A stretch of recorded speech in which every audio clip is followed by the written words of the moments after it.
Chhatrapati Shivaji Maharaj terminus ते पनवेल दरम्यान प्रवास करणाऱ्या प्रवाशांचा प्रवास आता वेगवान होणार। हार्बर मार्गासह ट्रान्स हार्बर रुळांची वेग क्षमता 105 किलोमीटर प्रति तास करण्याचा निर्णय।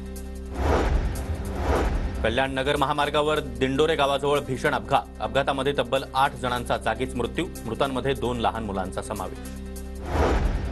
भंडाऱ्यामध्ये ग्रामसेवक युनियनचं ग्रामसेवक आणि सरपंच यांच्या समस्यांसाठी 3 दिवस कामबंद आंदोलनादरम्यान पंचायत समिती समोर बसून संप करणार। साताऱ्याच्या पाटणमधील वांग मारवाडी धरणातून पाण्याचा विसर्ग सुरू, पाटण तालुक्यातील शेतकऱ्यांना शेतीसाठी दिलासा।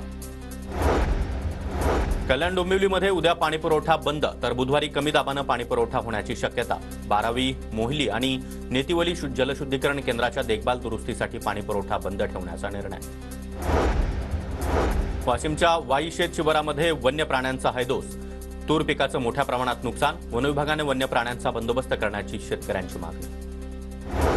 गोंदिया जिल्ह्यामध्ये हत्तीच्या कळपाचा हैदोस, अर्जुनी मोरगाव तालुक्यामध्ये पिकांची नासाडी, वनविभागानं अजूनही पंचनामे केले नसल्याचा शेतकऱ्यांचा आरोप। गोंदियामध्ये चोरीच्या 12 दुचाकी जप्त, सराईत चोरट्याला अटक, स्थानिक गुन्हे शाखेची कारवाई।